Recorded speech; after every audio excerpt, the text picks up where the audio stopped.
치열한 경쟁 사회에서 기업들은 자사의 제품을 알리기 위해 홍보합니다. 때로 그런 홍보는 자사 제품들이 안전하다는 메시지를 포함하고 있기도 합니다. 예를 들면 미국에서는 수익성이 높은 농작물을 판매하는 한 회사가 신문의 전면 광고를 전국적으로 게재했습니다. 그 광고는 미국 의학협회 기관지에 발표된 자기 회사 제품들이 인체에 위험하다고 밝힌 새 연구 결과에 대응하기 위한 것이었습니다. 그 광고의 문구를 보면 이렇습니다. 우리가 제조하는 상품이 인체에 해가 되지 않는다고 믿습니다. 우리는 국민 보건을 지키는 기관들과 항상 긴밀히 협력해왔으며 앞으로도 지속적으로 협력할 것입니다. 그 광고가 나간 해는 1954년이었고 그것은 담배산업연구위원회가 게재한 것이었습니다.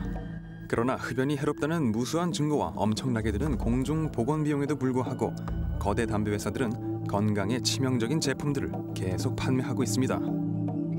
담배 회사들은 판매를 위해 담배가 유해하다는 것을 은폐하려고 로비합니다. 오늘날 또 다른 산업인 생명공학 산업은 자신들이 유전자 조작을 통해 만들어낸 식품들 중 일부가 위험할 수 있다는 증거들을 반박하기 위해서 논쟁을 벌이고 로비하기 위해 홍보합니다. 우리가 먹고 있는 음식에는 유전자 조작 성분이 이미 많이 들어있으며 유전자 조작 산업은 우리가 원하든 원하지 않든 상품들을 대량 생산해내고 있습니다. The thing about genetic manipulation, it allows you to do the things with genes which, as far as we know, are not going on at all in nature, for which there's no evidence that it's a natural process.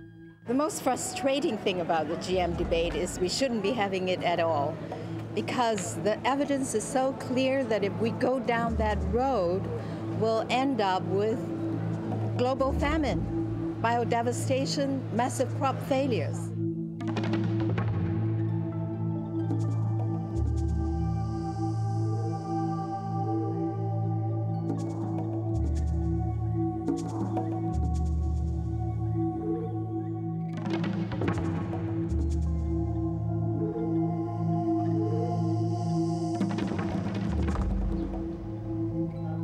필리핀 달 호수 인근에 위치한 셀이라고 불리는 성골론반 외방선교회 생태 3 학습센터에서 골론반회 선교사들은 전 세계로부터 온 방문객들을 맞이하고 있는데 이미 4만 명 이상의 사람들이 이 센터를 방문했습니다. So a very warm welcome to all of you. You've come, many of you, from long distances. I'm pleased to welcome you to Cell. 이 센터에서는 생태학적 영성을 장려하며 추진하고 있습니다. 프랭크 케어리 신부는 설명합니다. I think it's tremendously important that understanding the creation story and all the things that happened and finding ourselves as part of this unfolding creation, we come to the conclusion that this being the only place that can support life for us, then we ought to be taking care of it. 골론반회 선교사들은 유전자 조작된 식품들의 유해성에 관한 과학적인 증거가 늘어남에 놀랐고 생명공학 관계 회사들의 전술에 크게 경각심을 갖게 되었고 이런 사실을 일반 대중에게도 알리는 캠페인을 시작하게 됐습니다. Life and seeds and anything that's life-giving belongs to all the people, not just to one company who has a patent on a particular gene, on a particular life form. So it's kind of abhorrent to us to that companies and individuals can actually own life forms.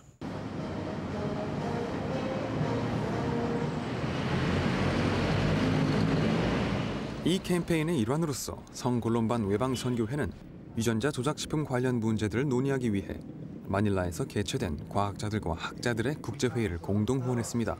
I mean, what are they saying to promote genetically engineered foods? 국제적 저술가이자 골론반회 선교사인 숀 맥도나 신부는 이 세상이 유전자 조작 식품을 필요로 한다는 생명공학 기업들의 주장을 받아들이지 않습니다. And of course, the reasons they give is we need genetically engineered foods to feed the world. GE food is not going to feed the world because feeding the world is ultimately a question of the distribution of food. And all we have to do is to look at countries where you have situations of food surplus. Brazil, for example. Brazil is now the 4th largest exporter of food in the world. So there's plenty of food being produced there. It's been exported to Europe and to North America. But, and this is the issue, At least 40 million people go to bed every night hungry in Brazil. So even if you create more food there through genetic engineering, it doesn't mean that the 40 million people who need the food will actually get it. In the Philippines, in terms of commercialization. 런던 주재과학자 매완호 박사는 기자회견에서 유전자 조작 식품이 건강에 미치는 유해성에 대해 언급하였습니다. 이 극적인 예는 이리나 에르마코바 박사가 이끄는 러시아 연구팀의 연구 결과로부터 나온 것입니다. Scientists of the Russian Academy of Sciences, she found that feeding genetically modified soya, Roundup soya in fact, to pregnant rats caused them to give birth to severely stunted offspring. 이 사진은 유전자에 조작되지 않은 식품을 먹인 어미쥐에게서 태어난 정상 크기의 쥐의 모습입니다. 아래의 쥐는 임신 중에 유전자 조작된 콩을 먹인 쥐에서 태어난 심각한 성장 장애를 보이는 새끼쥐입니다. 유전자 조작 식품을 먹인 어미쥐에게서 태어난 새끼의 36%가 성장 장애를 보인 데 비해 유전자 조작을 하지 않은 식품을 먹인 쥐에서 난 새끼는 6%만이 성장 장애를 보였습니다. So these are real concerns about this new technology. Is it safe for human well-being? And the answer is we don't know, and there are major questions. Is it safe for the environment, for the flourishing of biodiversity? Again, we can actually say it's not. So why is it being introduced? Is there a huge demand from consumers, from farmers? There isn't. The demand has come from the biotech companies themselves because they see enormous profits there. 최대 생명공학 회사들 중 하나는 몬산토사입니다. 이 미국 회사가 바로 러시아 과학자들이 쥐에게 먹여 연구했던 라운드업 레디콩, 제초제가 들어와도 이겨낼 면역을 지닌 콩을 개발한 회사입니다. 몬산토사에 대한 평판은 매우 엇갈립니다. 태국의 린리 칭 씨는 다음과 같이 설명합니다. And you might have heard that earlier this year, Monsanto was charged for corruption in Indonesia. They were fined in the US by the Securities Exchange Commission of the US $1.5 million for bribing government officials in Indonesia, including a bribe to try and repeal a decree which actually required an environmental impact assessment for the GM crops, and payments of approximately $700,000 were made to at least 140 current and former Indonesian government officials and their family members. 전 세계 각국 정부가 생명공학 회사들과 거래하는 방법들은 각각 다르지만 한 가지 공통된 것은 많은 정부들이 공적 자금으로 지원했던 독립적인 연구로부터 손을 떼고 있다는 것입니다. 이렇기 때문에 국민들은 점점 더 사기업들이 제공하는 정보들에 의존하게 됩니다. I call it here farewell to independent science. The most important thing in this area for developing better varieties of crops for our food needs is, of course, that we do need science, all kinds of science, plant biology and many other scientific disciplines. But the problem at the moment is that science is more and more and more being colonized by the biotech corporations. The proponents of GM, I think, have managed to take the political scene, get a lot of government support. The government has set up organizations to support them. An equivalent amount of money needs to be spent on safety issues and on testing issues, and they need to be publicly funded, and it needs to be totally independent. It is not good enough to have commercial organizations doing tests, claiming that they know the results, but they're not prepared to tell you what they are.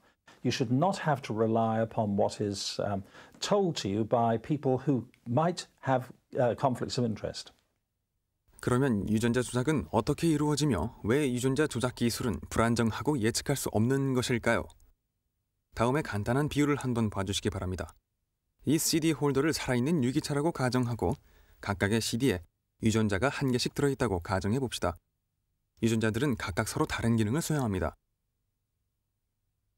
유전자 조작을 할 때는 한 유기체에서 다른 유기체로 유전자를 옮기게 됩니다.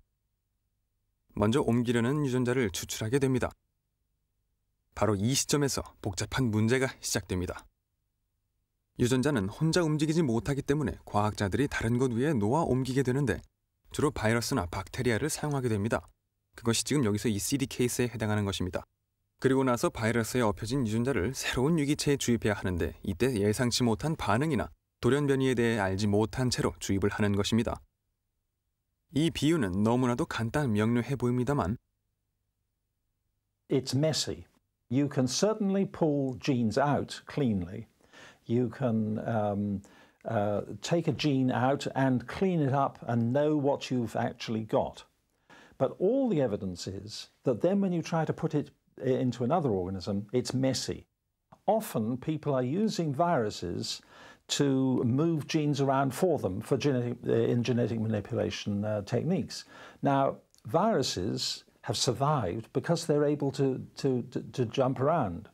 And so the use of viruses for this sort of work is particularly worrisome and needs to be checked as to whether or not one is breaking down a barrier that is natural. In a situation like this, where an activity could have massive negative implications for the future, we have to look at the moral response. And the moral response is very simple, that the precautionary principle should actually come into play. The corporations are always saying, prove to us that it is deleterious, that it is negative.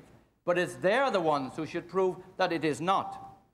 This process of applying the precautionary principle, it must be open, informed, democratic, and must include potentially affected parties. 잠재적인 영향을 받을 수 있는 이해 당사자들에게는 필리핀과 같은 개발도상국의 매우 가난한 농민들이 포함됩니다. 생명공학 기업들은 하루하루의 생존을 위해 싸우고 있는 농민들에게 어려움을 더해주고 있습니다. 이 기업들은 그들이 농민들에게 판매한 유전자 조작 종자들의 소유권을 주장하고 수확이 사실상 줄어들었음에도 불구하고 농작물 판매금으로부터 로열티를 요구합니다. 콜롬반회 선교사들은 이것은 노예제도의 한 형태라고 생각합니다.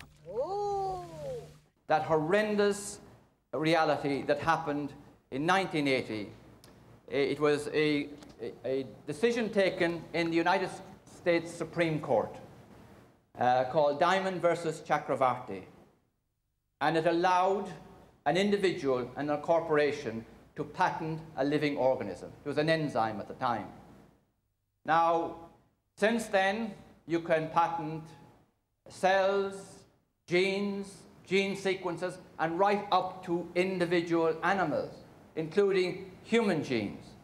Now, I argue that this is one of the most pernicious judgments that was ever handed down by a court.